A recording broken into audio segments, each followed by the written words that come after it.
Jack it up.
Jack it up.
Jack it up.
Jack it up.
Jack it up.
Jack it up.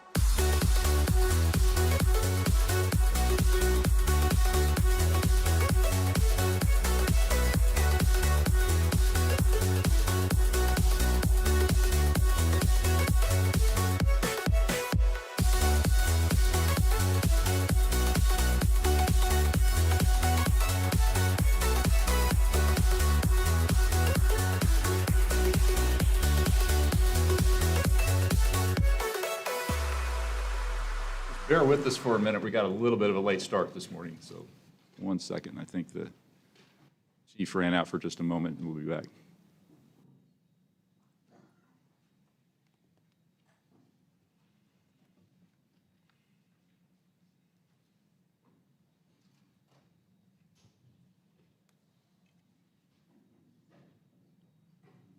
All right. Good morning, everyone, and thank you all for being here. I'm going to call our meeting to order. Deputy Chief McCollum, if you please introduce Maxie to lead us in the Pledge of Allegiance. Yes, thank you, Commissioners. Today, Bertrand Maxey will lead us in this month's Pledge of Allegiance. Maxey, as he is affectionately known to his KCPD family, is retiring after serving over 38 years with the Kansas City, Missouri Police Department. Maxey immigrated to the United States from Haiti and chose Kansas City as his home and KCPD as his career. He joined KCPD on May 3rd, 1988, under Police Chief Larry Joyner and was assigned to the Building Operations Unit, where he currently serves today. Maxie is responsible for the maintenance of the Fleet Operations Unit and always greets everyone with a big smile and a hello. He is a strong family man and committed to his profession and always volunteers to help others. Manager Mike Arndt said, Maxie is dependable, and I can call him day or night, and his response is always the same. Give me some time to get ready, and I will be there in a few. Maxie, we will miss your infectious and positive energy and wish you all the best in your retirement. So congratulations.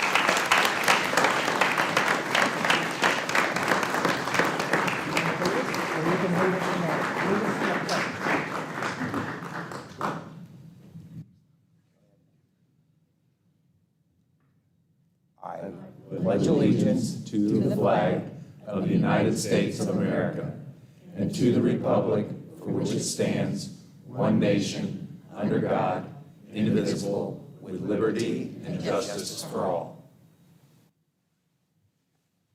If you'd remain standing with me, please, and Chaplain Wright, good morning. I welcome you up for an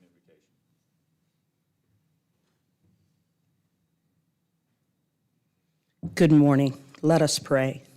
Heavenly Father, we thank you for yet another opportunity to come before you. Father, I thank you for this great assembly. I thank you for this great board, the chief of this great city, the mayor of this great city. I thank you for each and every family that's gathered here. Father, I pray that you continue to watch over them, give them wisdom, knowledge, clarity, and direction. Father, I pray that you'll continue to watch over this city. Thank you for each and every department, each and every city that has lent services to our city at such a great time. I pray, Father, that you'll continue to watch over us, keep them safe from all hurt, harm, and danger. And we give you praise and glory and honor, and it is so. Amen.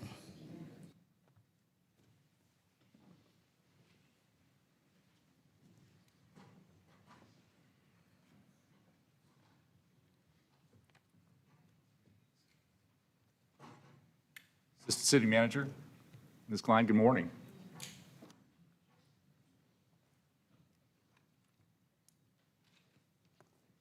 Good morning, Commissioners, Chief Graves, KCPD leadership. I have a few updates regarding the Department of Community Safety and municipal operations with respect to FIFA. So recently, the Department of Community Safety hired Lucas Casillas as the Deputy Director of Operations for the city's Detention and Rehabilitation Center. In this role, he will be responsible for the day-to-day operation of the facility. Mr. Casillas' hiring completes the Department of Community Safety's executive leadership team and marks another important milestone as we prepare to bring the city's Detention and Rehabilitation Center online. Mr. Casillas brings extensive corrections leadership experience, including service with the Jackson County Family Court, the Jackson County Detention Center, and most recently as the interim director of the Jackson County Detention Center. He has played a key role in planning and preparing Jackson County's new detention facility for operations, and he has significant experience in detention management, accreditation, staff training, medical and mental health services, and operational readiness. We're excited to have someone with his experience help leading this effort. The Temporary Detention and Rehabilitation Center is nearing substantial construction completion. As a reminder, the facility's operational capacity will be 108 beds, which represents 80% of its 136 bed design capacity in accordance with best practices. The city will be taking a phased approach to bringing the Municipal Detention and Rehabilitation Center online. We will continue to rely on our existing detention partnerships during this transition. That said, in partnership and conversation with KCPD leadership, other public safety partners, and based on community stakeholder feedback, to ensure that we have adequate capacity and operational flexibility during FIFA, the city secured an additional 20 beds with Johnson County for June and July. That brings our total system capacity to 125 beds during this period. Once construction of the Municipal Detention and Rehabilitation Center is complete, we will phase in the return of our detainees to Kansas City. And again, rather than transitioning all at once, we'll continue to utilize our existing detention agreements with Johnson and Vernon counties and those agreements can be renewed as needed to support a smooth transition. Like any new facility, services will ramp up over time as staff are hired, onboarded, and trained. As part of our effort to ramp up, we are actively recruiting corrections officers and supervisors across multiple ranks to bring the Detention and Rehabilitation Center online. If you know anyone looking for a meaningful public service career, we encourage them to apply and help us build this important new component of Kansas City's public safety ecosystem. Finally, I want to highlight the partnership between KCPD and the city's municipal court in preparing for FIFA. In coordination with KCPD, Municipal Court has established a dedicated FIFA docket from June 1st through July 31st for individuals identified by KCPD as being from outside the metropolitan area. These dockets are intended to provide a more efficient process for individuals who are cited and released, bonded by KCPD, or released from corrections, helping ensure cases are resolved more promptly while supporting the efficient operation of the city's public safety and justice systems during the World Cup. Our focus remains ensuring that residents and visitors have a safe experience during FIFA. We appreciate the strong partnerships among KCPD, Municipal Court Corrections, the Department of Community Safety, and our other public safety partners that are help making this possible during this exciting time for our city. And with that, I'm happy to answer any questions. Thank you. Well, just curious, nearing completion, is there an anticipated substantial completion date for the new facility? So it's been moved to July. There have been some delays in receiving some of the crucial components that we need to complete the remainder of the inspections necessary to actually get our folks, the current staff in there. And so right now we're looking at mid-July, assuming that there are no other delays. Thank you. Prosecutor Johnson, good morning.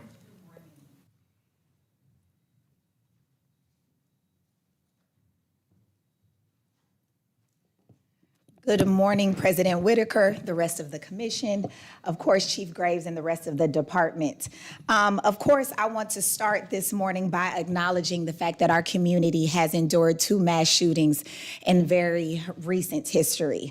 Anytime we see incidents like this, especially a mass shooting on 18th and Vine on Juneteenth, and then the mass shooting on Troost as well, we know that there are a number of victims, families, and broader community members that are impacted and affected. And so I definitely want to send my thoughts and condolences to all of them. These type of incidents tend to shock and shake the safety of the community, even when the data does tell us we continue to trend in the right direction, despite having a pretty rough week these past 7 to 8 days. And that data tells us that in Kansas City, homicides are still down.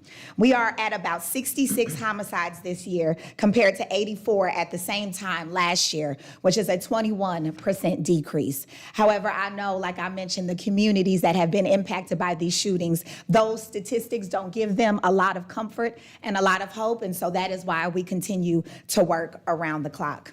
And our office has reviewed shootings from this past month, and we are still seeing a lot of self-defense questions raised in a number of these cases. Just know that our reviews continue to be thorough, careful, and fact-driven, and the invitation to join us at one of our homicide committees that has now been switched from Friday to Tuesday at 1 still stands for the entirety of the commission. Also, yesterday, I had the opportunity to speak to Chief Graves, as we often do, and learned that we had about 23 homicide cases awaiting charging decisions, and that was a little bit jarring to me. That is a pretty high number, and so I definitely wanted to take some time last night to look into it. And at least 4 of these cases listed as pending, some charging decisions have been made. 2 of the cases are not with our office, but are with the juvenile office. At least 5 cases on the list involve requests for additional work by our amazing investigators, which I know they are working avidly on. And of the cases that still need additional work, one of these cases involves us working with our grand jury to complete the investigation, which leaves approximately 9 cases that our prosecutors are actively working through. We understand the weight of our decisions. We understand the need for urgency. And so we are going to be setting up some additional homicide committees to make sure that we clear those those 9 as soon as possible. I also want to give light to the extraordinary work that KCPD is putting in around the World Cup. Much like Assistant City Manager Lace, I continue to be impressed. We have seen increased presence, coordination, all while still handling the day-to-day calls that we know don't pause for such an exciting event. And that is certainly no small task, and we're grateful because that work has played out against the backdrop of some very difficult cases and incidents in our community. We are backing up that work by increasing the number of attorneys that we have on call at any given moment in all of our units to make sure that if we do experience an influx of activity during a particular night, we are staffed up and ready to handle that. Also, I'm sure everybody saw the unfortunate incident around England's property being stolen on their way from Florida to the Kansas City region. I'm very grateful to our prosecutors that got creative and worked around the clock to be able to levy charges on those 2 individuals, and that case is now ongoing. Lastly, I want to share data from our office on charging and convictions. As always, we're reviewing cases thoroughly and charging when the evidence supports it and prosecuting effectively once a case reaches the trial stage. In June so far, our overall charging rate is 70% with an 83% conviction rate on cases that we've prosecuted. And in May, we filed 75% of the cases referred to us with a 74% conviction rate. All of those statistics are well above the national average. And I know I say this pretty much every time I am here, but that work does not happen in a vacuum. It happens through collaboration. It happens through ongoing conversations. It happens through engagement and innovation. And I'm very grateful for our continued working relationship. And with that, I am available for any questions.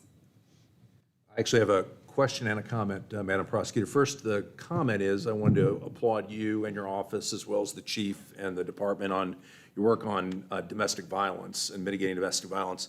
Later today, we're going to discuss accepting the generosity of the Police Foundation to accept a proposal to reduce intimate partner violence through the national network of safe communities. I'd love to get your thoughts on that program. Absolutely. We have seen great progress with Save KC, which is a focused deterrence strategy. But in order for focused deterrence to work, it has to be tailored to a very specific subject matter that you're trying to decrease. For Save KC, it is group-oriented gun violence. And what we're doing with the support of the Police Foundation, the support of the Block Family Foundation, and of course the police department, is creating a focused deterrence strategy that is specific to domestic violence. We all know we have seen some of the most deadly domestic violence homicide years in our community in recent history. And so this program is going to be designed to help us intervene before a fatality happens, help us identify those that are most susceptible to committing domestic violence, and creating a tiered system so that we can hold our repeat offenders strongly and strictly accountable, but then get education to kind of our lower level offenders to make sure that we prevent them from reoffending in the future. It's going to be an all hands on deck initiative, which is why we're grateful for the strategic planning and leadership support from the national community of Safer Cities.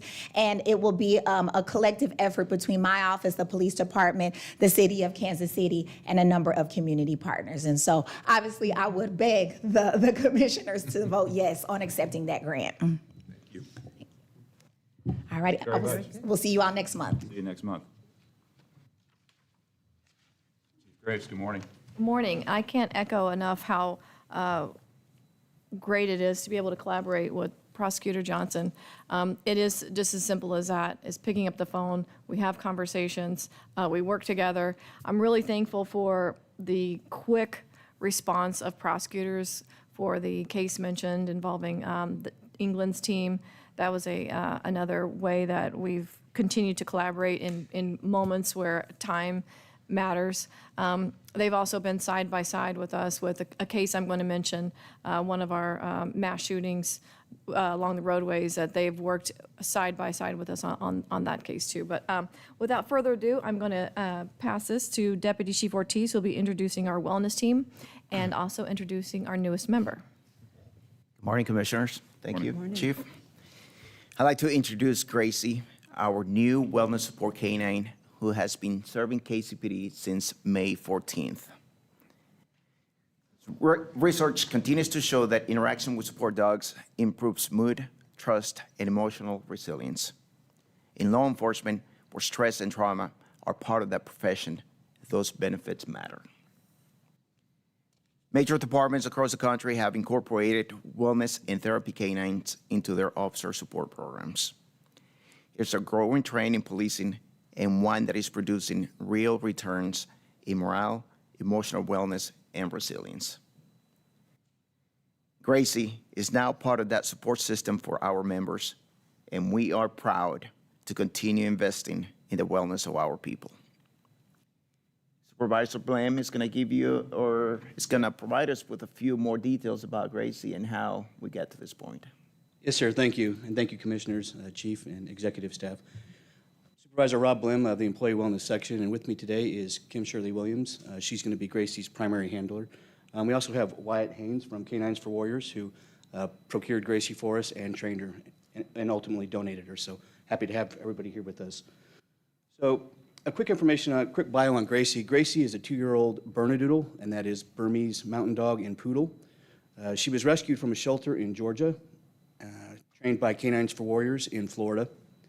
She's an AKC recognized therapy dog, and she came to KCPD in May of 2026. So some of the training that Gracie received down in Florida was she was specifically trained to interact with first responders. Her training program was about 5 months long and included obedience training, travel training, hospital visit training, critical incident training, cortisol scenting, which is being able to detect the human stress hormone, and she was also trained in tactile positive reinforcement training.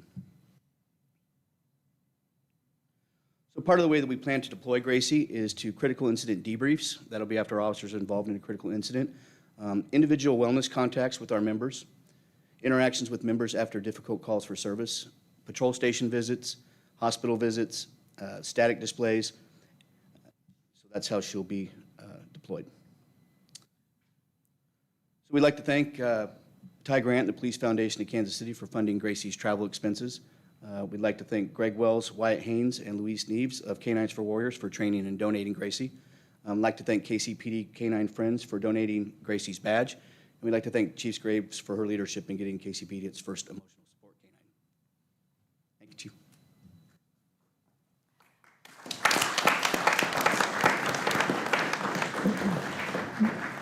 I will now pin on Gracie's police badge.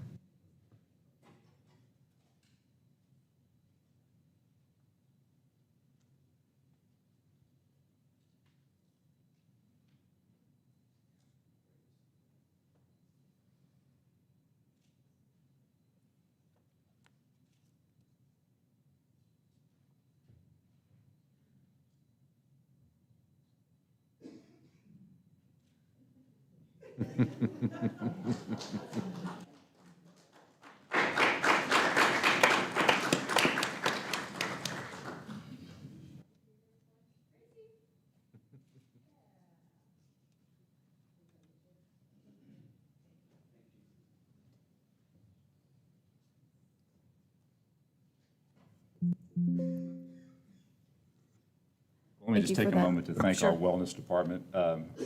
We're very aware of all the extra effort that's going in, not just with World Cup, but the recent events and looking out for our department, the members and their families. We very much appreciate the wellness unit and everything they do and welcome its newest member. That's great. Thank you. Right. Exciting. I had the opportunity to hug on Gracie before I came in, and I appreciated the emotional support. I believe a little bit later in the agenda, we're going to go through the updated policy regarding wellness for the department and for the team members. And I just commend you for your leadership in making this a priority. The reality is that our officers, our call takers, our dispatchers, all of our employees interact with public in some of their worst moments.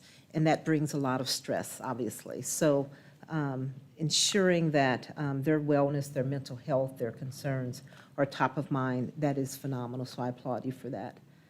I can't say enough about how important that is. Thank you. Thank you. Gracie's even been out with us at FIFA events. So she's been out at FanFest and just checking on everyone, and I can't be more proud of our wellness unit, and I hope to see it grow. And since we are well on into our World Cup experience here in Kansas City, we're actually halfway through. This week is the halfway point. Since we've provided public safety for celebratory fan marches, we've welcomed thousands to FanFest, a lot of exciting events, music guests, 2 World Cup matches. We've secured team hotels and countless team escorts to ensure a safe experience for all. Our years of planning and deployment have allowed the flexibility to adjust our operations when needed to continue to improve and refine our deployment and our presence. The members of the Kansas City, Missouri Police Department and our many partners are true professionals and great ambassadors of American law enforcement. They're doing a great job, working long shifts, remaining vigilant, and sometimes in very warm weather conditions. Joining me this week are 3 major cities chiefs: Chief Monica Prieto from Tucson, Arizona, who's with me here today, Chief Jeff Norman from Milwaukee, and also Chief Ron Basie from Oklahoma City, Oklahoma. The chiefs will be observing our FIFA World Cup operations to include our drone mitigation technology and deployment. Chief Ron Basie will also be joining his many officers that he has deployed here every week in Kansas City, assisting us in keeping the event safe. The members of the Oklahoma City Police Department have been great partners. They're professional. I've appreciated their engagement with our department and fans. Deputy Chief Mabin will be providing an update on World Cup operations during his presentation, and I can't say enough about how good of a job, solid job that him and his folks are doing, managing our deployment operations, and the fact that he put together such a great team for World Cup. And while it was going well with our World Cup operations, there's been incidents of notable violence in Kansas City over the past 3 weeks. These incidents are not related to World Cup events. Since we last met, our city has experienced 3 mass shooting events, 2 of which involve the recovery of numerous shell casings from multiple firearms at both scenes. These investigations are actively ongoing, and as you heard from Prosecutor Johnson, we are working together on those investigations. The 3rd mass shooting event involved a suspect shooting victims believed to not be known to him along a stretch of highways and roadways here in Kansas City. KCPD quickly identified the suspect and located his vehicle at his residence in a neighboring jurisdiction, initiating an Operation 100 quickly after those incidents. KCPD and our many partners are continuing the search, both visible and not visible actions. We have the right people working to locate the suspect. The suspect will be located. Deputy Chief Niebuhr will be providing updates on current cases and available for questions. And I just want to take a moment for all that's going on here in Kansas City and just thank the board for your continued support and oversight of the Kansas City, Missouri Police Department. Your engagement and leadership is greatly appreciated. So thank you very much. And it's also seen by every member of the Kansas City, Missouri Police Department. I'm available for any questions. Questions, but just one reaction. I know a lot of attention, rightly so, is being given to FIFA and all the plans and how that is working so well. I've been at some other events outside of FIFA and seen the department's presence there. And so it just gives the sense that people are stepping up and filling in where they need to, and it is very much appreciated, not lost on this board, how everybody's pulling together right now to make sure the city has coverage where it's needed. So I know the notable events that you commented on last week are time-consuming, but we have the rest of the city to oversee and protect, and it seems like we are doing that exceptionally well. So Thank you. I appreciate that, which is part of that deployment strategy with the World Cup events, that we brought in so many other partners to make sure that those events are kept safe and we can still continue operating and policing Kansas City the way that it should be.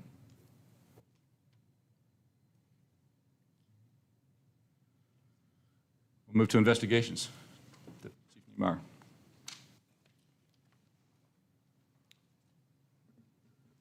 Good morning.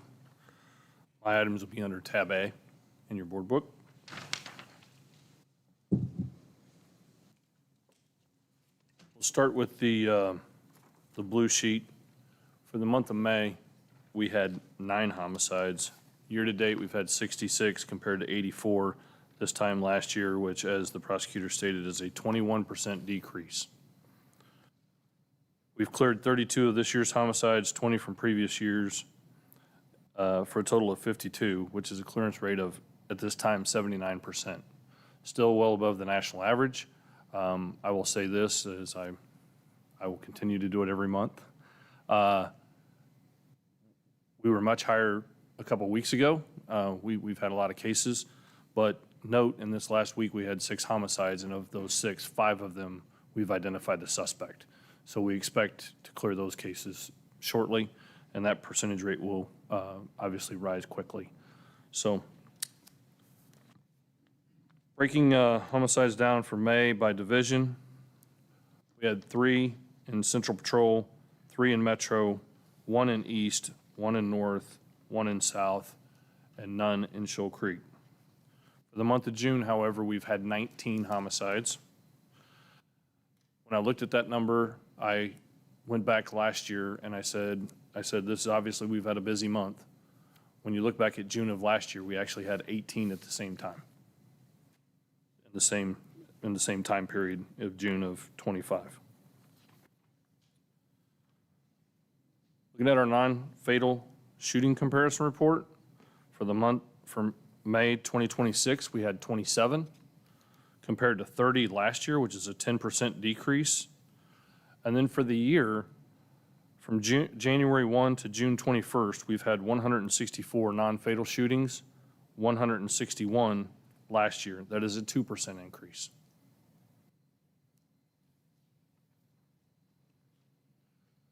Our drones' first responder update. In the month of May, we had a total of 657 calls for service we went on. 418 of those calls were the first on scene. Officers, so first on scene rate, we're at 63% of the calls that we went on. Officers' responses, the DFR, drones' first responders voided 101 calls for service. So they cleared 101 calls that officers did not have to respond on, which is a 15% rate.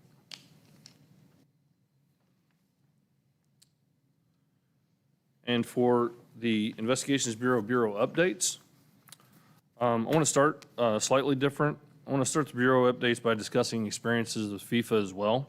Obviously, it is a large part of all of our lives now in the city's life. I know Deputy Chief Mayhem is going to give the overall update on FIFA, but I'd like to give some firsthand experiences that I have seen. I've been at FanFest for most of the tournament, and KCPD officers there have been absolutely amazing. It has been a pleasure to meet so many officers that have come to help us as well. As the chief mentioned, Oklahoma City officers were in our area. We're assigned to the area, and I've had several amazing conversations with them and what they have to come in the next 2 years of what's going to be happening in Oklahoma City. Conversations with the Missouri State Highway Patrol. I was very excited that the Missouri Conservation agents sent several of their folks from as far away as the Boot Heel to southwest Missouri. And then I spoke to an officer from Lebanon, Missouri, which is, the city manager there is from Kansas City, and their former city manager is from Kansas City, and they have sent officers each and every day from Lebanon, and multiple sheriff's department. We've had mounted patrols from the St. Charles Police Department. The first week, last week, we had them from Lake County, Ohio Sheriff's Department. They drove 15 hours with their horses to be here to help us. This is only a small portion of the departments that I've had personal experience with. I want to thank each and every one of them. There are too many to mention. I don't want to leave anyone out, but I just thought it was important walking around at FanFest and seeing, I mean, every time you turn, there's a different agency that's really helping us, and I just want to say thank you for that. Case updates.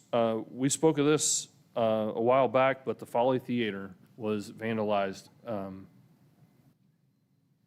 It was some real damage done from a burglary and vandalism. Our property crimes unit has solved that case. They worked diligently, and we filed charges this past month on the Folly Theater case. Already mentioned is England's equipment trailer. Excellent work was done by Deputy Chief Mayhem's patrol officers. Captain Deering was on the scene with helping identify those suspects, and the property crimes detectives came in and got charges filed on that case as well. I I want to mention our helicopter unit. I had discussions with our helicopter unit a few months back about expectations for FIFA and what that would look like for them. I'm telling you, you can't go outside right now and not look up and see the helicopter. And it doesn't go unnoticed by the officers, by the citizens. I've talked to multiple people at FanFest, which is where I've been working most of the time, that they're like, what's going on? What is that? And they're very curious to see a helicopter, but it's an oversight for everyone. So I want to thank them. They have flown a ton of hours. They have responded. They've been in the air to respond on these cases that the chief had discussed earlier. So thank you to them and all of their efforts and making sure our equipment was ready to go on time and available. I'm gonna butt in for just a second. I'm going to give Deputy Chief Niemeyer a little bit of credit on that. You know, as we're going through our planning, we check on all of our equipment before we get started. And we had one in repair. I think another one was close to having to have an engine rehaul. You know, I was like, we need helicopters every event. Doug and I have been out at FanFest every day. I think there's only one day I missed, and that's because I was at the stadium. But every day, that helicopter is nonstop up in the air, just as an overwatch, just yet another level of support from the air. And it's really been noticeable. And this is the caliber of the team that we have, that we're going to make whatever needs to happen, where we have the equipment and we have all the support that we need for the boots on the ground. So thank you for that.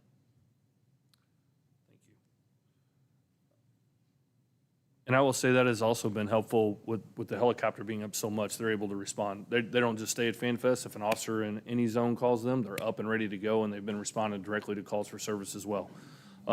So hopefully people will recognize that now for hopefully the last few weeks, and they'll look up and know that that's us. Finally, I would like to address the shooting that happened on the highway and on Truman Road. We continue to search for Oscar Sanchez Munoz. We continue to work with our federal partners on a daily basis. We are using several investigative strategies within the Violent Crimes Division and the Special Investigations Division to locate him. I can probably answer a few questions if you have any, but this is a very, very active and ongoing investigation. There are multiple people working on this as we speak and as we sit here today. Does anybody have a question about that investigation? I don't think so. I mean, we're aware it's an ongoing investigation, and so it's, we're probably restricted and limited and should not get into too much of what we don't know today, but thank you for bringing it up and making sure that we are aware that it is an ongoing investigation and is front of mind. So with that concludes my report to the board, and if you have any other questions about my presentation, I'm happy to answer those. Thank you. Thank you. Patrol Bureau, Deputy Chief Maven. Good morning.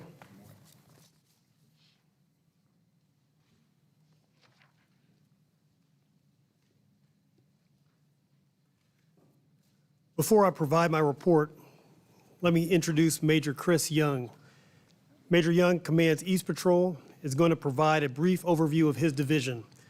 After that presentation, I'll discuss the meeting response times, the traffic division report, and then I'll provide a FIFA World Cup 2026 update.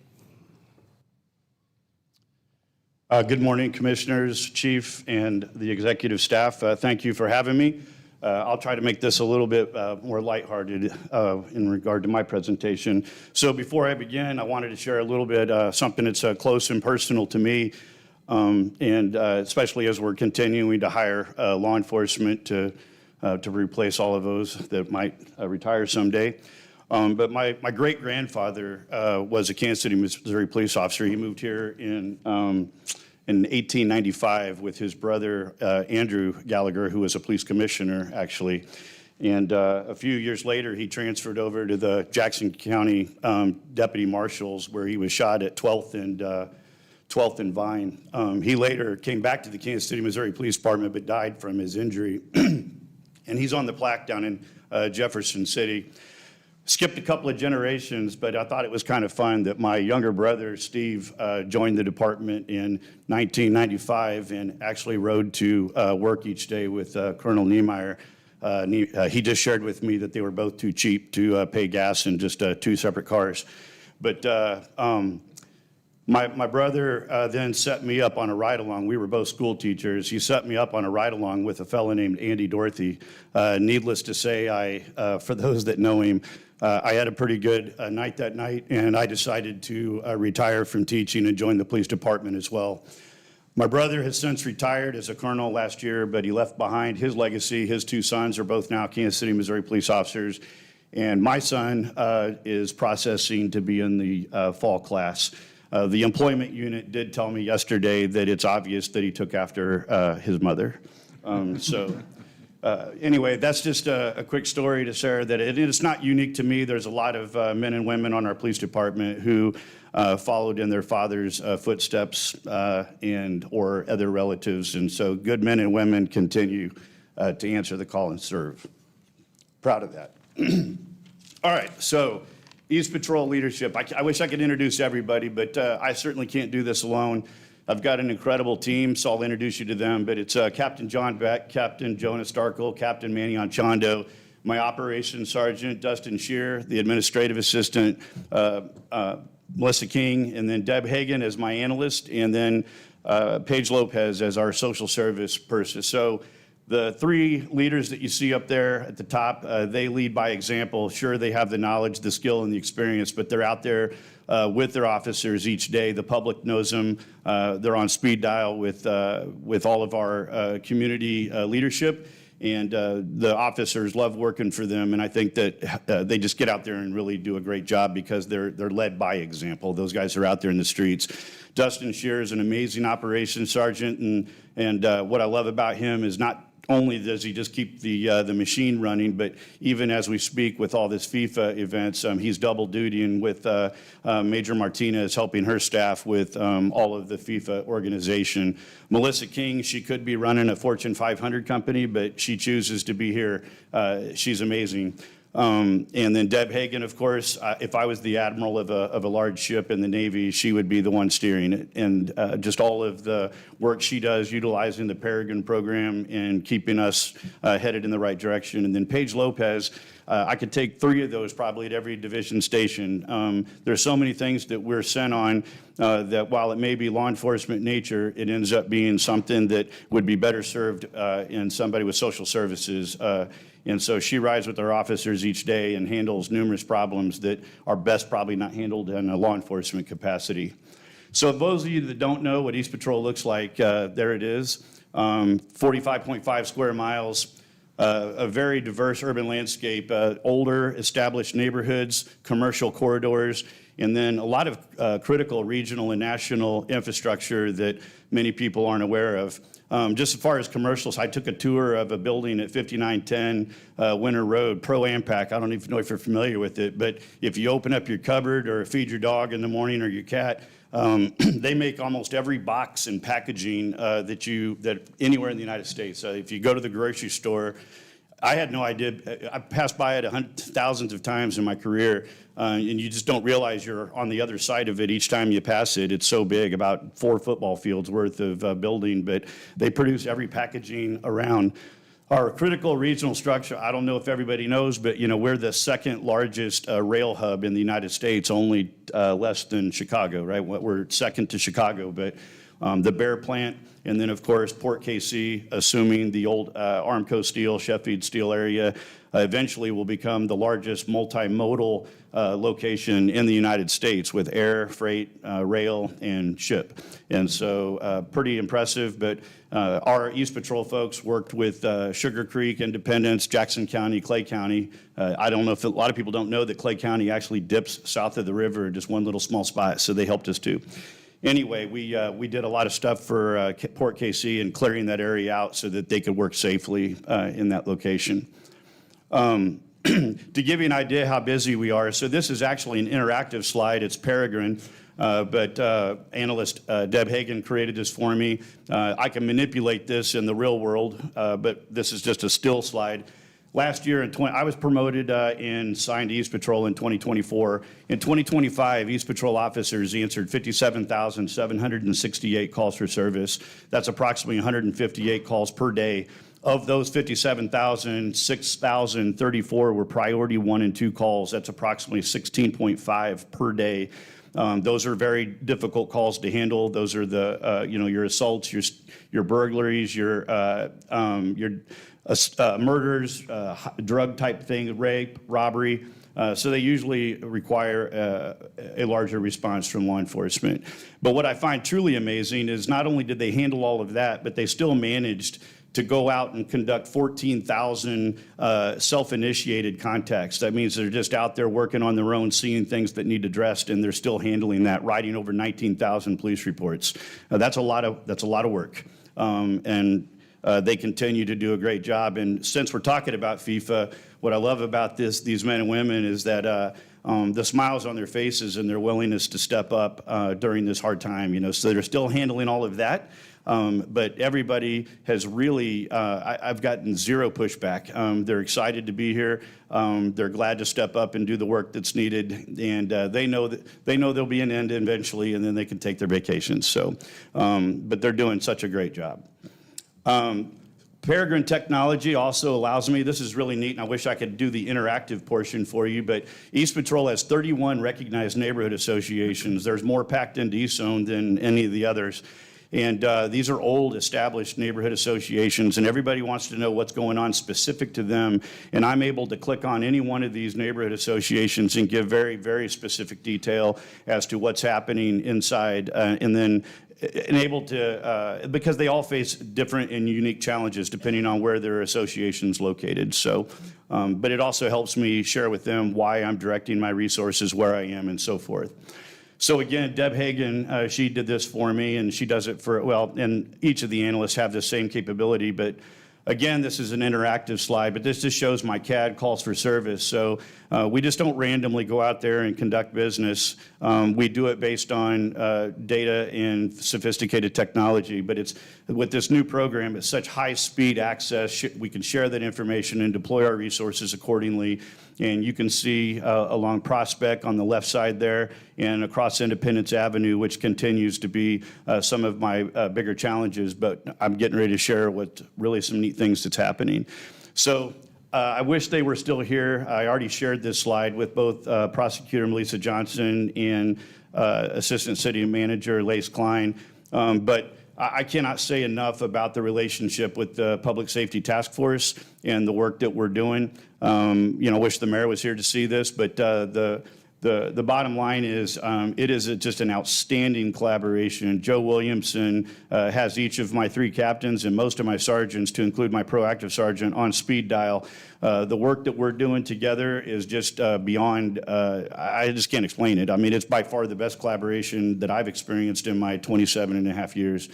And we continue to get better, but we're able to address a lot of the quality of life issues. I mean, you can just imagine, just like a large government entity, everybody's siloed, no different than, we go out on a call, and again, there might be law enforcement needs, but then there's all the other city needs and the resources. And if we can go together with all the puzzle pieces at the same time, we're not having to go back to an office and find somebody to handle it. Everybody's there handling it right then, right there.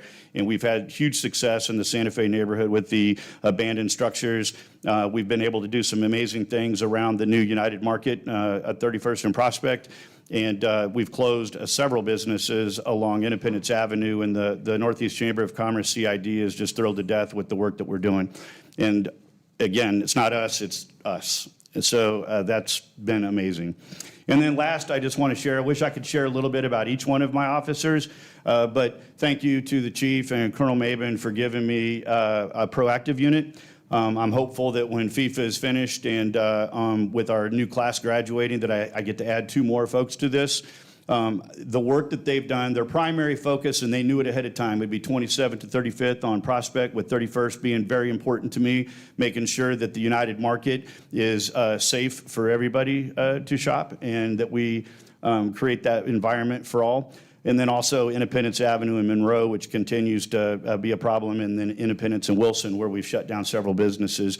But you can see the work they've done just in 4 months, off the charts, quite frankly, the number of state arrests. And I want to thank, again, both prosecutors, city and state. They have taken our cases in custody, so that way we're not just waiting to see what happens to somebody. They're working those cases at those locations in custody. But you can look at their numbers. They speak for themselves. And 2 more officers and a whole year's worth of work will absolutely knock it out of the park.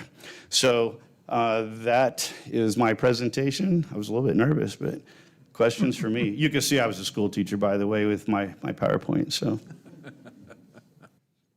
Any questions for me that I can answer? I'll just say, I appreciate, Major, your lobbying for the 2 extra officers. Yes, hear yes, that I just loud thought and I'd throw that out clear. there. So you believe you're properly staffed at this point, just the extra officers would? They're just busy right now with FIFA responsibilities. We'll get them eventually, yeah, I hope.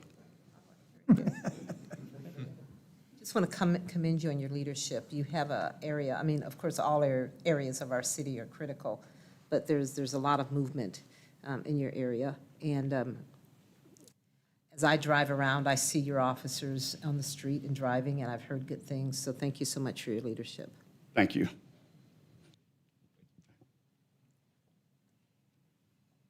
That's a great presentation. Presentation. Yeah, thanks, Chris.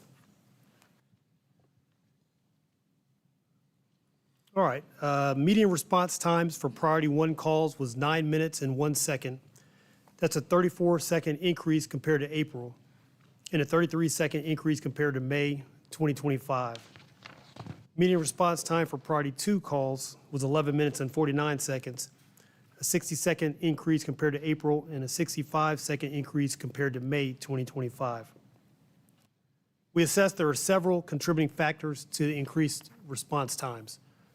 First, even though we typically see an increase in calls for service from April to May, in 2026 we showed a greater increase than we did the previous year. Specifically, in 2025, calls for service increased by 5% during the time period. This year, we had an 8% overall increase. Also, officers north of the river will utilize more often to go south of the river during the same time period compared to last year. This occurs when officers assigned to Central, Metro, East, or South Patrol divisions are all out of service, and officers from North Patrol or Shoal Creek are dispatched to one of those divisions to handle a call. The increase in driving distance results in increased response time. Another contributing factor is due to recent retirements and transfers. This year, we had an increase in the number of retirements year-to-date compared to last year. We also started backfilling some specialized positions that had previously reached critical staffing levels.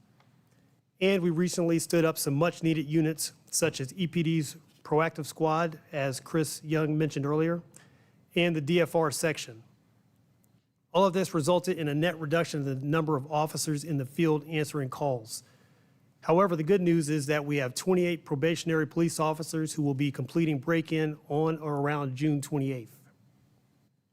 In summary, the impact of increased call for service compared to the previous month, increased utilization of officers from north of the river answering calls south of the river, and increase in retirements along with transfers likely contributed to the increase in response time. Moving on to traffic division stats, there were 10 fatal crashes, resulting in a total of 10 deaths during the reporting period. 2 of the fatal crashes were hit and runs, and both cases have been solved. 5 of the remaining cases have also been solved, and the case files will be presented to the prosecutor's office upon completion of the investigations. The final 3 cases were exceptionally cleared with the death of the culpable party. In total, from January 1st through May 31st, there were 31 fatal crashes with 32 victims. In 2025, there were 24 fatal crashes with 26 victims during the same time period. Speeding and general reckless driving remain the most common contributing factors. These are the department-wide traffic enforcement stats for the month. We issued a total of 5,036 traffic tickets during the rating period. a 5.4% increase compared to May 2025. And from January 1 through the end of May, we issued 29,128 tickets, a 17.7% increase compared to the same period in 2025. The Traffic Division also conducted several enforcement operations during the reporting period. On May 21, they conducted a moving violation and license plate enforcement project on 71 Highway and on Southwest Traffic Way. They stopped 181 vehicles and issued 175 citations for moving violations, 95 for non-moving violations, and 2 for driving while suspended or revoked. The next evening, the Traffic Division, along with several specialized units and outside agencies, conducted a citywide sideshow enforcement operation. They stopped 23 vehicles and issued 20 citations. They made 10 arrests, towed 11 vehicles, and took 8 firearms off the streets. And on May 28, traffic officers conducted another speeding enforcement operation on 71 Highway and on I-470. They stopped 123 vehicles and issued 114 citations for moving and 46 for non-moving violations. Lastly, a FIFA World Cup update. We're 12 days into Kansas City's FIFA World Cup tournament window, with 2 matches already hosted at Arrowhead Stadium and 8 days of FanFest programming completed at National World War I Memorial. The early returns reflect months of preparation and collaboration between the host committee, local, state, and federal agencies, and the community. There were several transportation lessons learned from the first match on June 16. And through partnership with the KC 2026 Mobility Team, FIFA, the Arrowhead Stadium team, and our Traffic Division, we modified transportation plans and ingress bus routing, which resulted in significant improvement for Match 2 on June 20th. Traffic congestion and wait times were both reduced, while bus ridership to the stadium increased from approximately 19,000 people on the first match to over 22,000 people on the second match. From a safety and security perspective, there have been a few minor incidents and arrests, but no significant issues. The concerns raised about rowdy fans and massive crowds at the base camp locations have not been realized to date. We've had crowds ranging from 12 people to well over 200 at hotel and training sites, but so far these crowds have been compliant with any directions given by law enforcement. Overall, medical incidents have been relatively low compared to other summer festivals, with mostly minor injuries and heat-related calls. Perhaps most notable so far has been how adaptable operations have proven to be. Weather changes have already prompted adjustment to fan festival hours, and transportation routing has been flexed around match day demand. With 26 tournament days still ahead, Kansas City's early performance suggests a region that's actively learning and adjusting in real time to deliver a memorable World Cup experience for fans, residents, and international visitors alike. That concludes my report. I'm happy to answer any questions. A couple of reactions. First, thank you for having Major Young in and hearing about his family story, but more importantly, everything going on in East Patrol. On the response times, that illustrates, and I noted the increase in retirements so far year to date, but that recruitment needs to continue to be a priority for us as we backfill those positions, so that as we have the increase in calls for service, we have the officers there to respond. So just an illustration that I think we can't take our foot off the gas with continuing to recruit. The other item you mentioned, we had a sideshow operation. Do you foresee future sideshow operations continuing throughout the summer months? Correct, especially once we get out of the FIFA window. We have additional officers assigned to entertainment plan, so they will be handling sideshow duties while we're in the tournament window. And then after that concludes, then we'll go back to our traditional sideshow operations, and we'll have that throughout the fall and probably into early winter.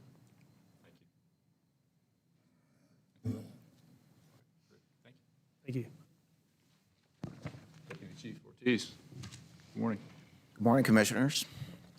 My information is under tab C in your books.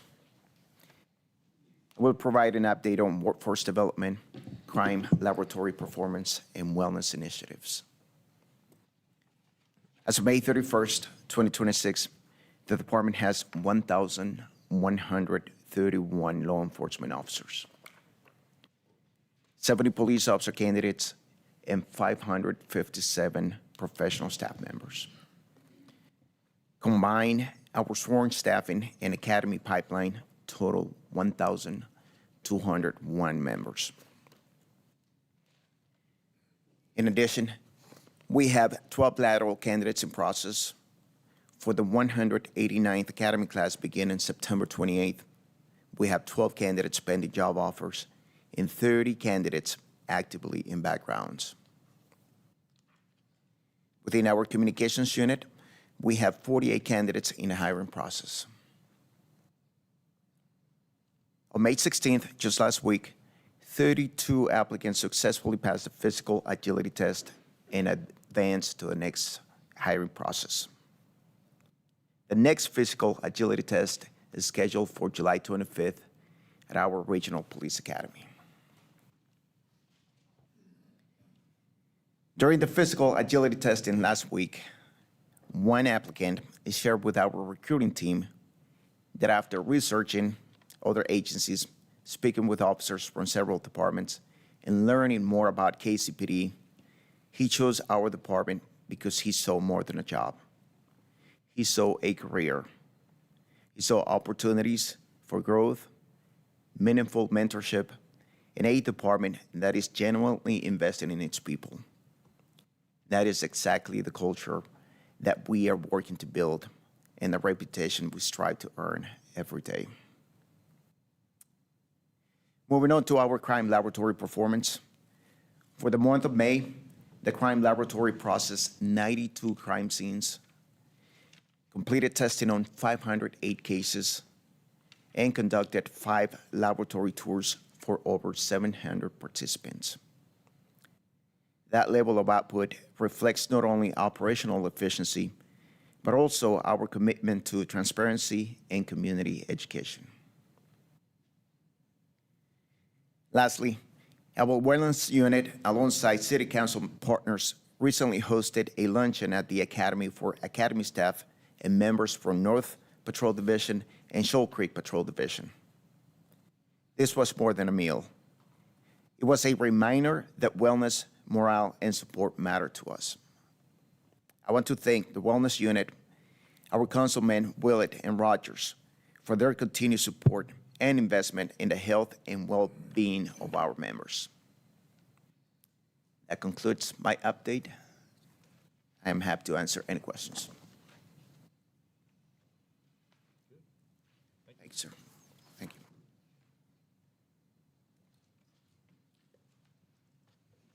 Executive Services. Good morning, Commissioners. Thank you. All items for the Executive Services Bureau are located under tab D of your board book.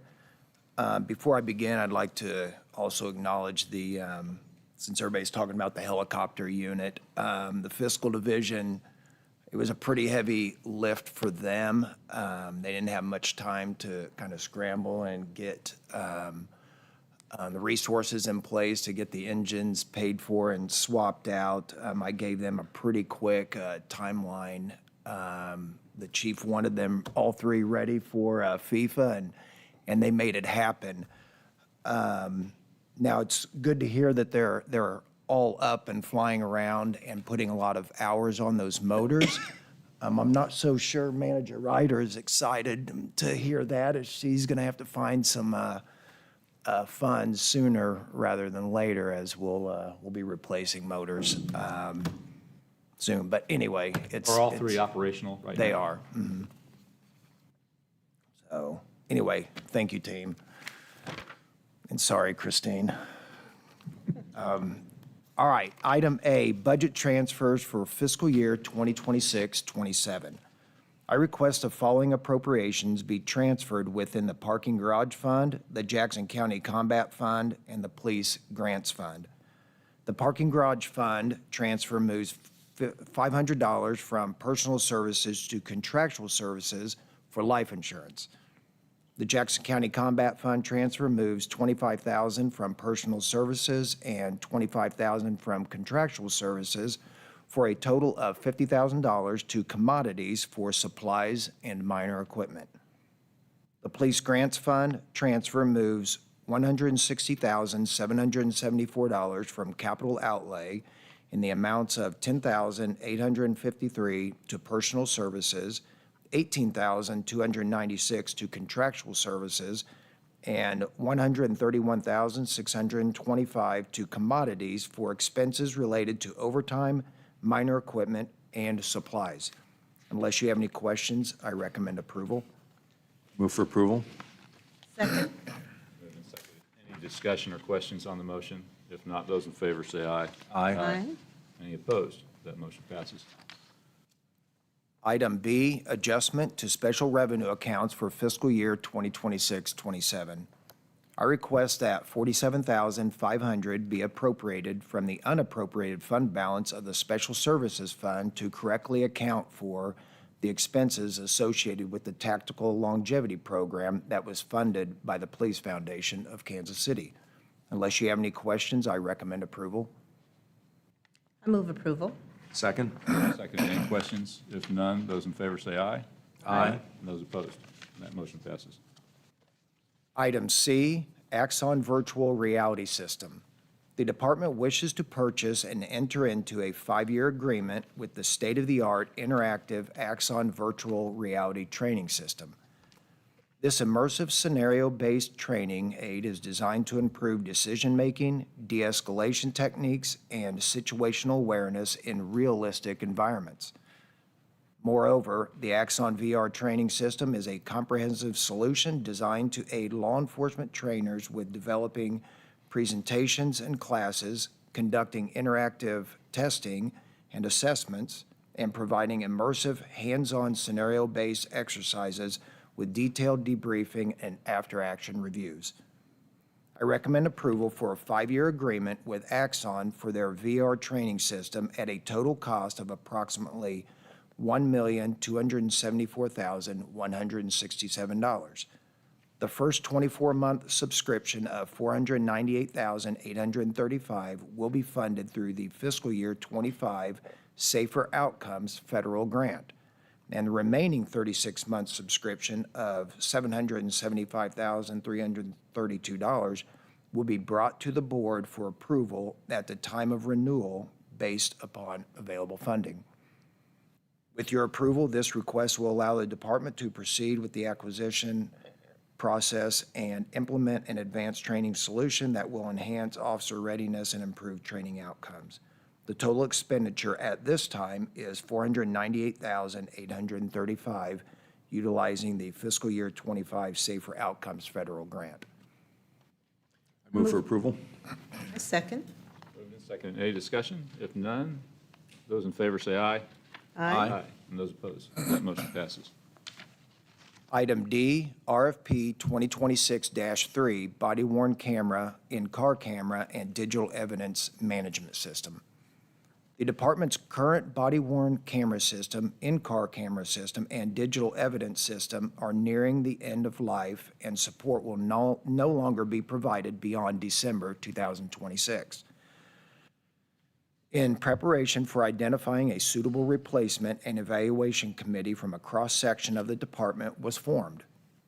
On September 25th, 2025, a request for information was published, followed by a request for proposal on February 19, 2026, where 4 companies were invited to participate. Upon conclusion of a very detailed evaluation process, the committee recommends awarding the RFP to Motorola Solutions. Unless you have any questions, I recommend awarding RFP 2026-3 to Motorola Solutions for the best and lowest offer of $23,650,000 over 10 years.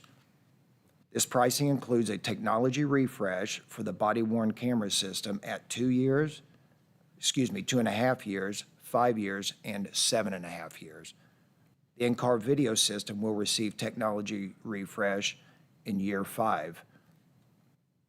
As a reminder, this replacement project was a documented priority for the KCPD during the public safety sales tax campaign.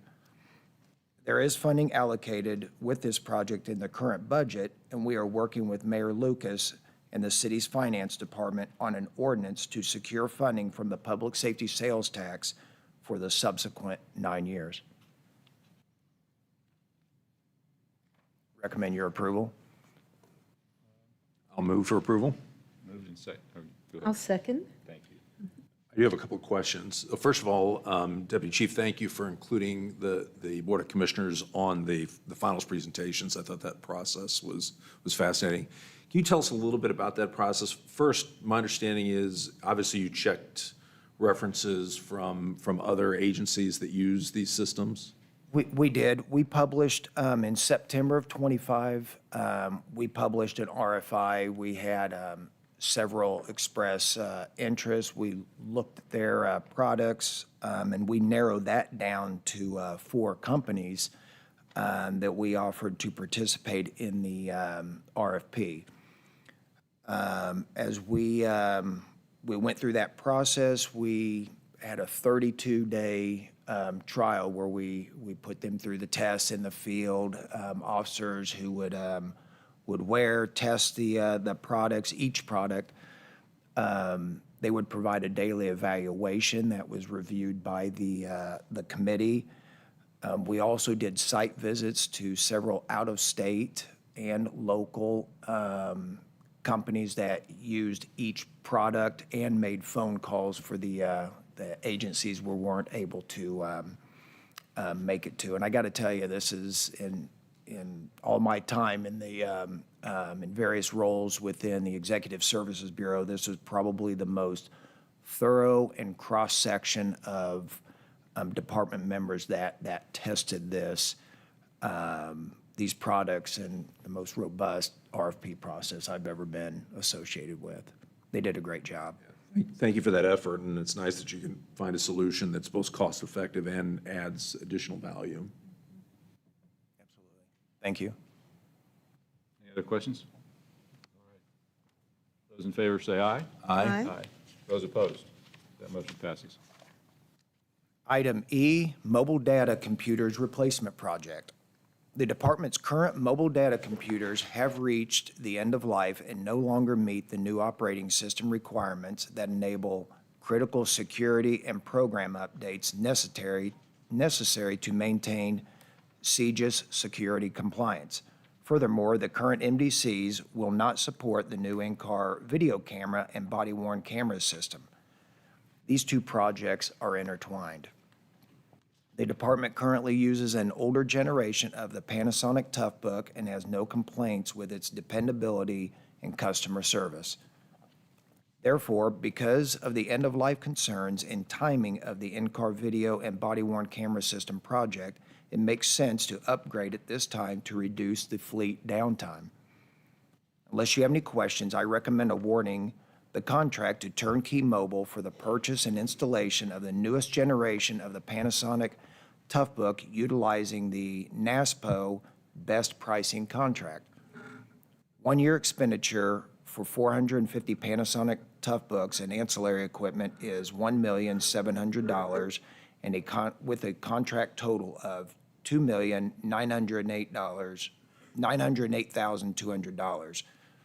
As with the previously approved item, this replacement project was a documented priority for the KCPD during the public safety sales tax campaign. There is funding allocated for this project in the current budget, and we are working with Mayor Lucas and City Finance Department on an ordinance to secure funding for the public safety sales tax for the subsequent 2 years. I do I recommend. move approval. Second? Second. Any questions? If not, those in favor say aye. Aye. And opposed? Motion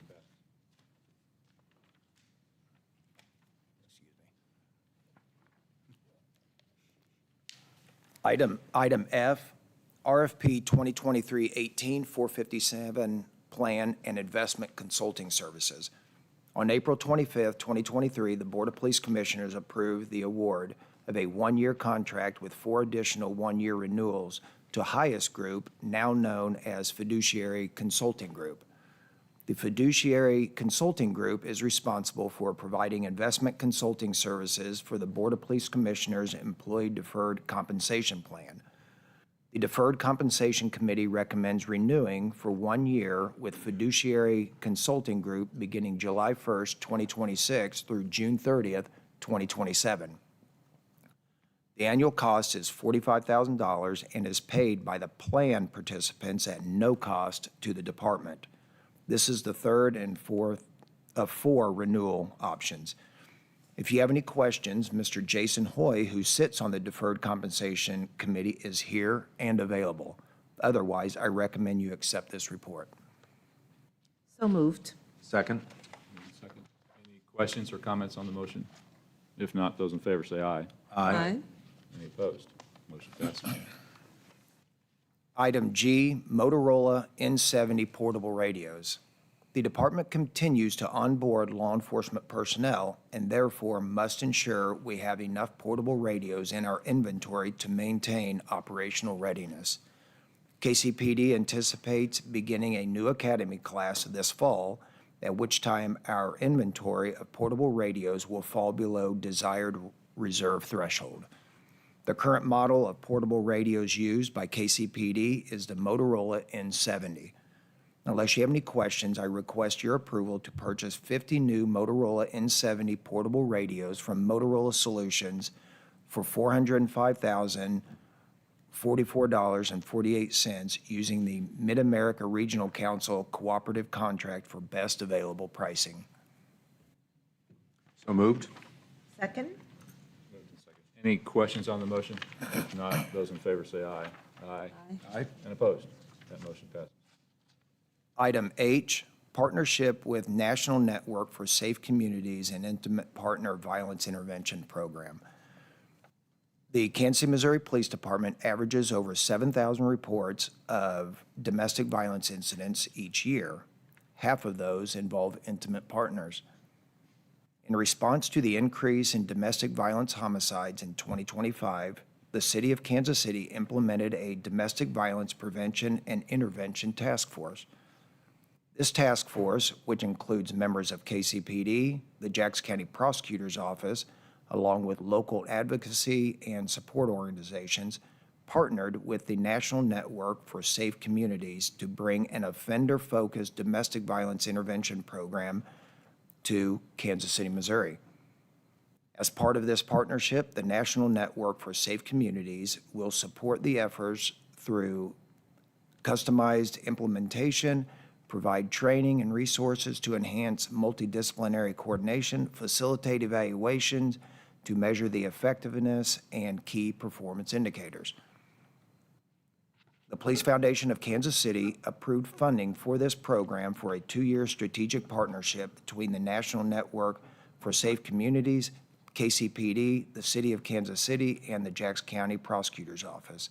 Unless you have any questions, I recommend approval to receive $400,000 from the Police Foundation of Kansas City to implement this program. So moved? Second? Second. Any questions or comments on the motion? If not, those in favor say aye. Aye. Those opposed? Motion passes. Item I, Kansas City Area Transportation Authority MOU. The department recently received a memorandum of understanding from the Kansas City Area Transportation Authority in the amount of $762,400.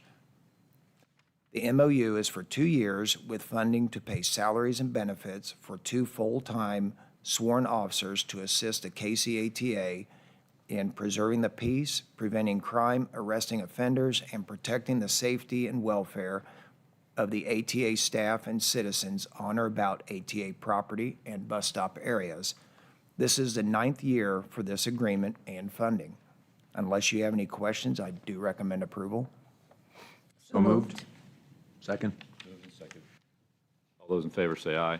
Aye. Those opposed? Item J, 2026 Motor Carrier Safety Assistance Program, known as MCSAP. The department recently received a contract from the Missouri Department of Transportation for the Motor Carrier Safety Assistance Program in the amount of $1,512,437.09. This award is 95% federally funded at $1,436,815.24, with a 5% local match of $75,621.85. Funding from the grant will be used for personnel, overtime, equipment, travel, and training for the Commercial Vehicle Inspection Section within the Traffic Division. This is the 30th year of funding, and for the period of July 1st, 2026 through June 30th, 2027. Unless you have any questions, I recommend approval. So moved. Second? Moved and seconded. All those in favor say aye. Aye. Those opposed? That motion passes. Item K, 2026 Combat Law Enforcement School-Based Initiative Cooperative Agreement. The 2026 Combat Law Enforcement School-Based Initiative is designed to provide students with knowledge, positive self-image, and social skills needed to reject the use of illegal drugs and controlled substances. Part of the Jackson County anti-drug tax is funded through the Combat Commission to the department to run a law enforcement school-based initiative program in parts of Kansas City which lie in Jackson County. The award is in the amount of $225,000 and for the period of January 1st, 2026 through December 31st, 2026.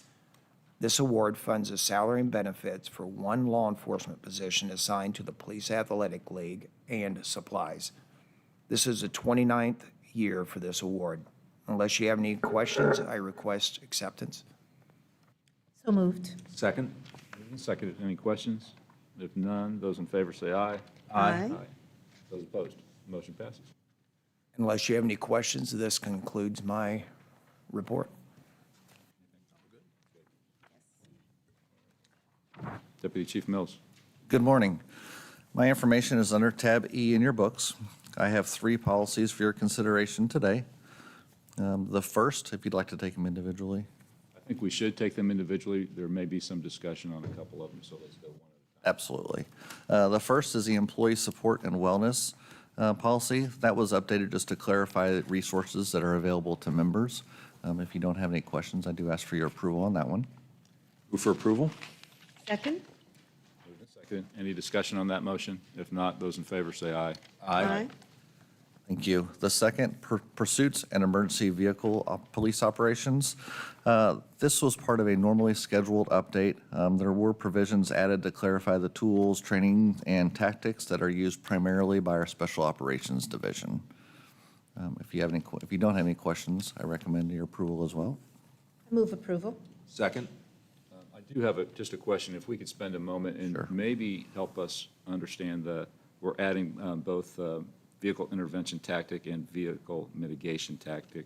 They seem Very similar yet very different. similar, but one seemed to be when a vehicle is not in motion and the other was when it was in motion. Am I reading that correctly? You are correct. So the vehicle intervention tactic, that's a tactic used primarily at the end of a pursuit when we have used what some would call a pit maneuver or a tactical vehicle intervention. So that's used to two police vehicles to block a vehicle in place, basically to prevent the escape of an individual or the vehicle. The vehicle mitigation is a little more all-encompassing, and that would involve vehicles that are in motion already, or if it wasn't used as part of a tactical vehicle intervention. So nuanced but different. And this will become part of the training that is, well, both for new officers, but ongoing for those who I think We limit- only use, they must be trained in order to be able to use either one of those. So we limit these tactics specifically to our SWAT officers assigned to the Special Operations Division because of the increased risk associated with these tactics, responsibility that comes with it, and the high degree of training that we require them to have completed and able to utilize these tactics. So it's limited to those officers specifically, and then in some instances, we will allow the officers that actually conduct the training assigned to the Regional Police Academy to utilize those tactics with the approval of our Special Operations Division commander in the event of large parades or large-scale events where we just need more staff available. Just to follow up, so overall, this particular topic and your next one are part of your 5-year review. Share with us a little bit about that process. When does that start? About how long does that take? So it What varies. stakeholders are kind of weigh in? Yeah, absolutely. So the 5-year review process, we call it a 5-year review process. It depends upon the amount of changes that are going to be either anticipated to occur or how timely some policies need to be updated more than others. And so that's our general guideline. But once a project is opened, it's reviewed first initially by the personnel assigned to our research and development unit. They look at both subject matter experts within the department and outside the department. They'll speak with peer cities to confer with policies they have in place of a similar nature. And then we also go through the process of offering a means for any member of the police department to offer thoughts, comments, and questions, both in the time frame that we're reviewing the process, or if comments or concerns have been submitted within the previous 5 years, they'll put them in a file to revisit them whenever necessary. And then Is that through the informant? And it is through the informant. communication? It's through the informant, as well as it's sent out individually through the member's chain of command.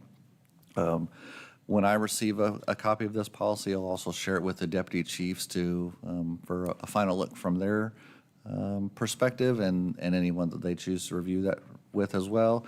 And then I send it to both labor organizations for their concurrence. Then that's reviewed again by us with all those final changes. And if there's any particular nuanced changes, sometimes they may require a look from our general counsel or specific comments or concerns. We'll address those if we need to. The whole process can vary. How long that takes, it could be anywhere from a couple months to upwards of 9 months or a year, depending on the complexity of the issue and what problems or questions or concerns we face in looking at it. Thank you. You're welcome. We have a motion and a second on the pursuits and emergency police vehicle operations policy. Any more questions on that motion? I move approval. We have. Okay, are we voting? Yep. Okay. So those in favor say aye. Aye. And those opposed, that motion passes. And the final one, the limited English proficiency. This policy was updated to incorporate legislative changes and update to services that are available. Move for approval? Second? Second. Any questions on the motion? If not, those in favor say aye. Aye. And those opposed? That's all I have this month. Thank you. Office of General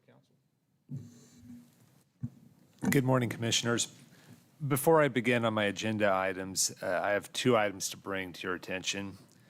First, I'd like to introduce Shay Hudson, our new Private Officer Licensing Unit Manager. She's sitting right there. Morning. Shay started on May 19th, an extraordinarily busy time for the unit. She joined us from the Kansas City Zoo and Aquarium, where she was a manager and worked extensively with many current and former KCPD personnel. Candidly, I haven't asked whether a workplace where they're in the business of herding cats and taming tigers was adequate preparation for taking on the workload of the private officer unit during the World Cup. We're delighted to have Shay on board and leading the POLU team. Second, I'd like to recognize the members of the POLU team who worked tirelessly between Tammy Gallagher's retirement in December and Shay's arrival last month. In particular, I'd like to recognize Rashonda Campbell and Elaine Cullen, who jointly stepped up to lead the unit during the interim. As I've discussed before, private security is an essential part of the Kansas City public safety community, and the POLU is the group of folks who are serenely floating on top of the water while paddling furiously beneath the surface to make that system work. I'm grateful for all their work, but in particular, their flexibility and effort in the last few months. Now I feel a little bit like Colonel McCollum with this kind of agenda, but I have 7 action items for you under tab F in your board book. If you have questions about any of these items, please don't hesitate to ask as I go through them.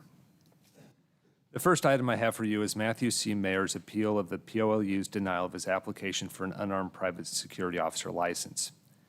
In April 2022, the Johnson County, Kansas Sheriff's Office terminated mayor's employment.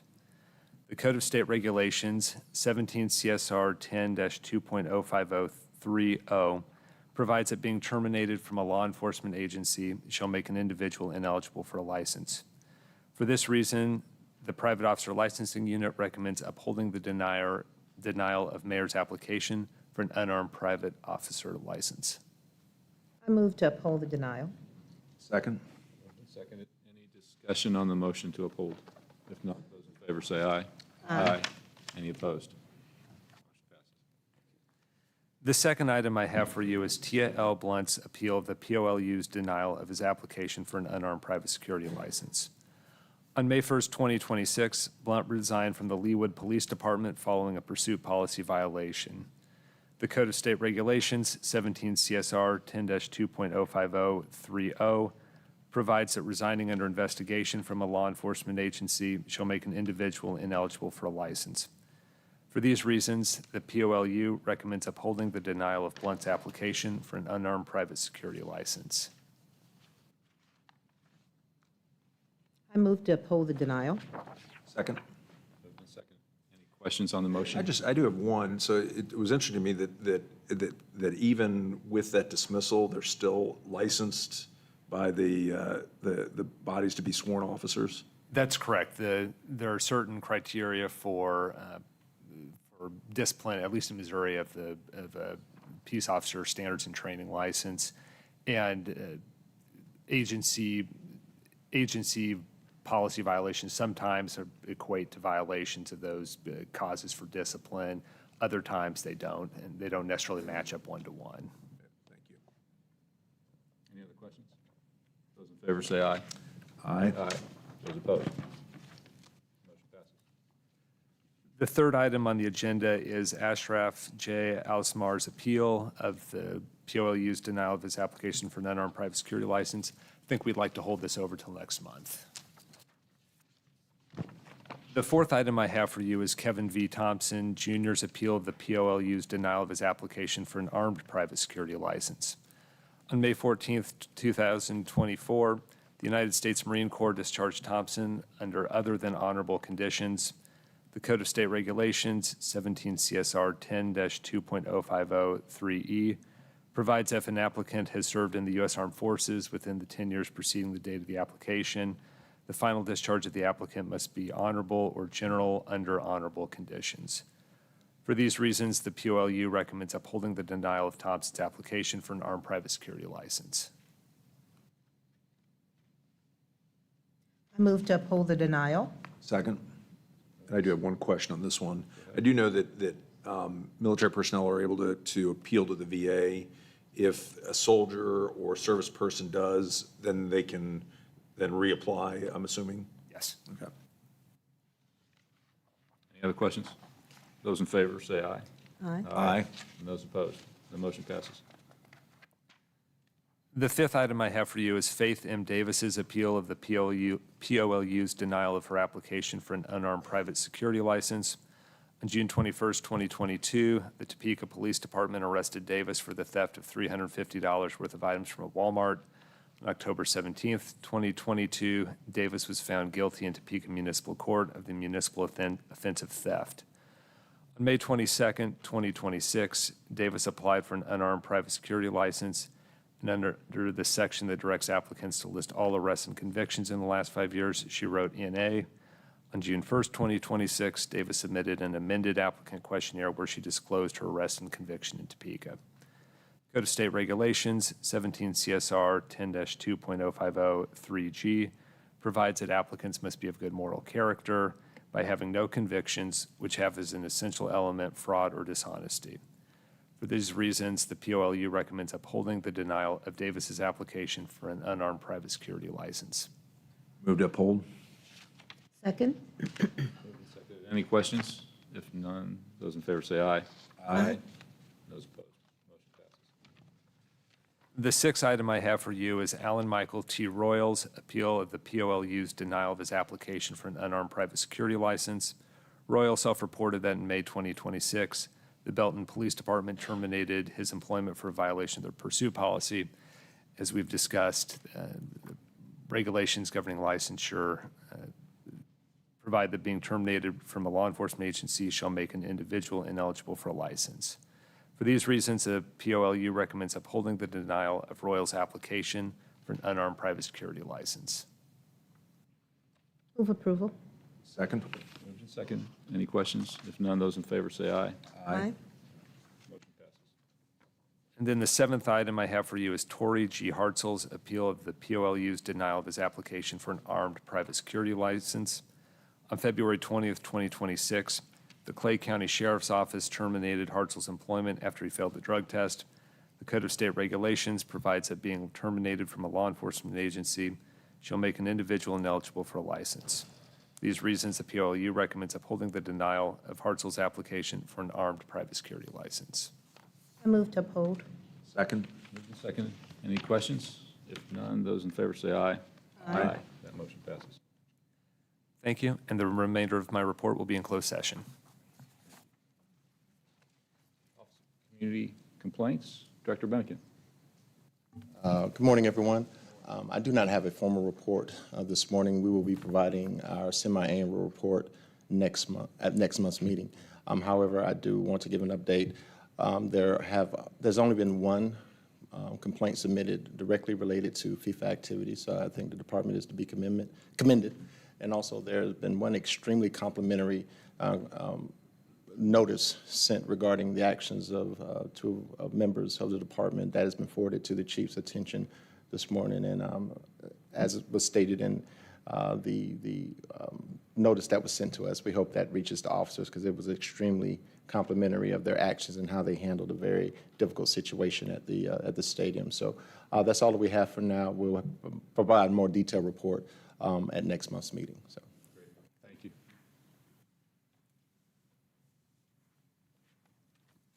Public comments? Yes, we've got four. The first one is Rachel from Casey Lee.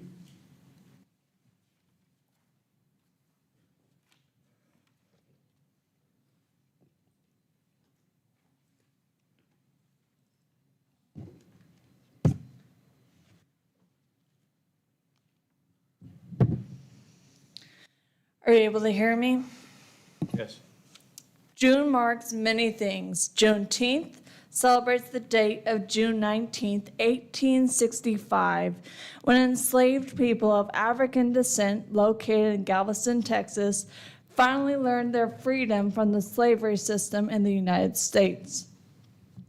But slave catchers still perform to this day with impunity. Example, Blaine Newton. June is also the anniversary of Blaine Newton emptying his clip into a minivan, not knowing who was in the vehicle, murdering Kristen Fairchild and Marcel Nelson, and injuring a minor 3 years ago. After you condoned the murder of Donnie Sanders, after you condoned the brutalizing of a child with a taser, and brutalizing a pregnant woman, and he walked away with a crisp $50,000 and his peace officer license after an agreement. June is also Pride Month for the LGBTQIA community, where KCPD is not trusted, but known for third-degree assault of Breonna B.B. Hill, violently slamming her face into the concrete that I have told you is KCPD's specialty, graves, and harassing the person rightfully filming the incident. Donnie Sanders, Kristen Fairchild, Marcel Nelson, Breonna B.B. Hill, and over 170 people killed will fill the moment of silence.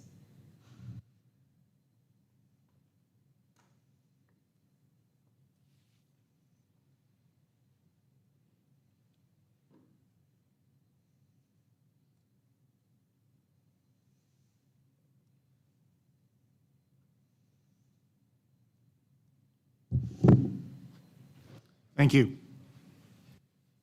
Next one is Mark Ferguson.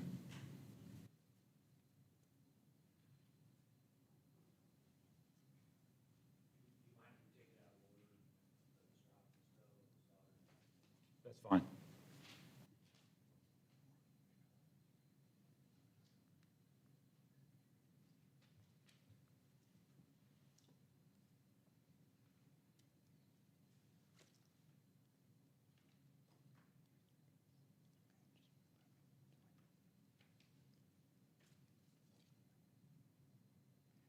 Good morning. My name is Shannon Hopkins, and I am here because my oldest daughter, Mackenzie Hopkins, Mickey, cannot be. On her very worst day, her very last day, she called 911. She was unable to speak, yet officers Matthew Fox and Tyler Hayes were able to locate her home. They were standing at the very door behind which my daughter lay brutally beaten by an intruder. My granddaughter, Bella, was also inside the home, but because my daughter was able to make that call at that moment, she was simply an uninjured, terrified 4-year-old caught in a tortured, psychotic storm. The officers knocked. So many nights I've spent imagining my precious girls hearing their heroes, knowing they'd be saved. Then, nothing. They were gone. A few minutes passed before more movement outside the door. The monster had returned. The question that fuels my family's nightmares since then is simple. Why didn't they do more? I finally come to terms with the answer, and it's both disgusting and entirely expected of KCPD as it existed on January 15, 2022. A fellow contemporary, Eric DeBalcanaire, had recently been convicted of manslaughter, and they were hell-bent on teaching the community a lesson. A desperate 911 call with clear indications of a struggle, an identified location, and a potentially endangered victim should have triggered urgency and action. Instead, the officers knocked, left, and on their own body cameras, we find recordings of ugly, disparaging comments suggesting that the caller, my beautiful daughter, might simply have been intoxicated or angry, but most certainly, in their own words, a waste of their time.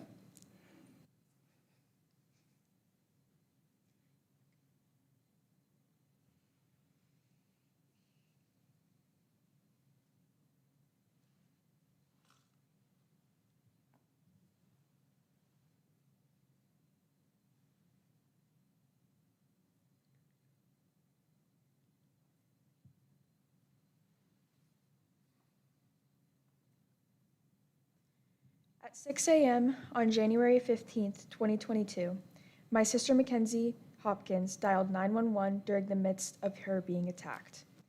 At around 6 p.m. that evening, my sister's body was found lifeless in her bathtub, and her 4-year-old daughter was found clinging to life with her head bludgeoned and her collarbone broken.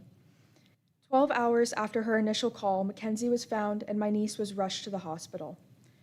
I see many problems with that, but the number one is the time difference between when she called for help and when she was found incapable of being helped. Fortunately, KCPD did in fact respond when my sister called that morning. Unfortunately, the officers did not enter the house despite it being something that a self-respecting officer should do, which led to Mackenzie and her daughter suffering for 12 hours. While Officer Tyler Hayes and Officer Matthew Fox sat outside my sister's house on the morning of January 15th, they shared a very insensitive conversation. They suggested that the caller may have been intoxicated, had an outburst towards a spouse, and quite literally suggested that sometimes a bipolar side comes out. They voiced how inconvenient it was being in the cold and talked about how they could have done without this as they stepped away from my sister's porch. I believe our police officers were supposed to help and save those in danger, but unfortunately, these officers failed to do so. Due to their failure, I will forever worry if, God forbid, I need to dial 911 because what if they fail me just like they failed my sister and niece? I demand accountability. I demand justice in the name of Mackenzie Kathleen Hopkins.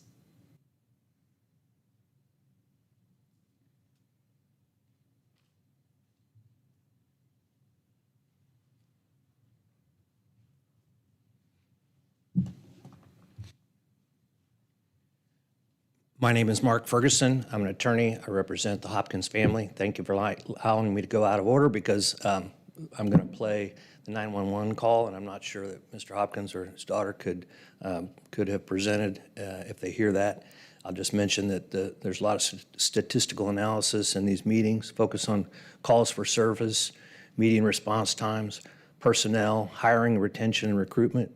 This case doesn't involve any of those. This case involves the appropriate handling of the call for service on an open 911 call on January 15th of 2022.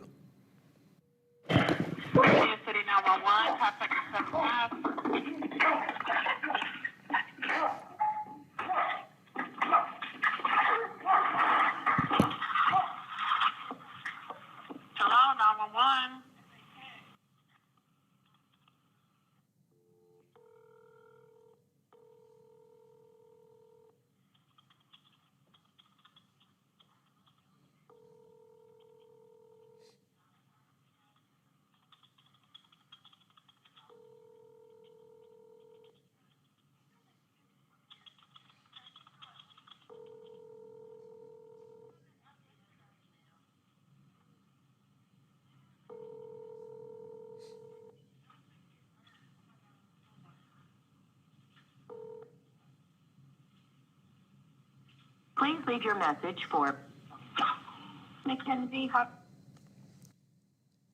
This case involves what officers are expected to do when they arrive at the scene. It involves policies and procedures and lack of training.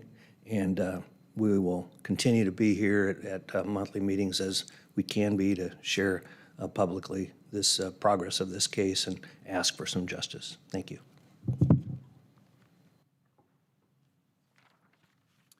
That's all the comments we have. We have two sets of meeting minutes. We can take them up both at the same time for May 12th and June 4th. I move for acceptance of the minutes. Second? Moved and accepted. Any changes? If none, those in favor say aye. Aye. Aye.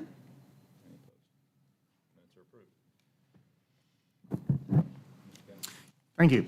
I want to echo the comments from the other people today, that I want to compliment the officers and staff of the department for all the work they've been doing tirelessly for FIFA. It's been a great job, an all hands on deck kind of situation. I know everybody's probably tired by now, but thank you for your efforts. We all appreciate it.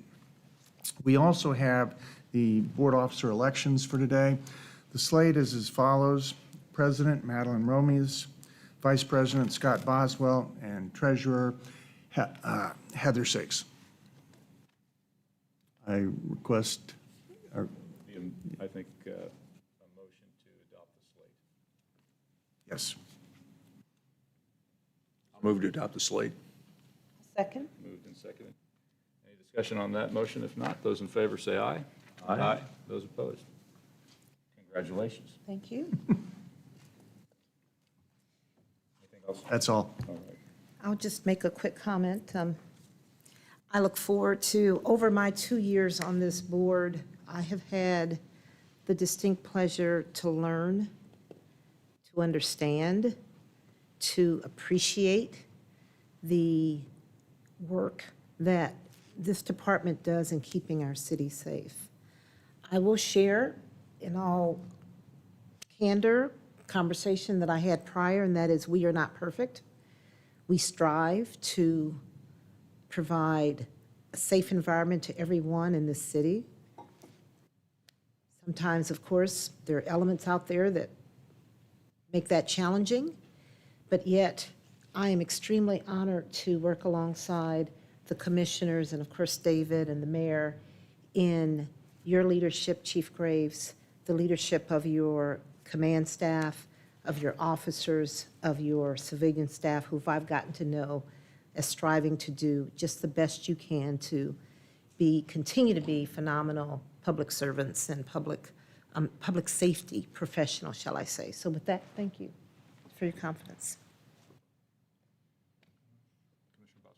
Well, first, Chief, I want to acknowledge you and your team, and in particular, Major Martinez, for all the significant planning and execution that's going on in the first half of our FIFA experience, and we'll count on the second half being as positive.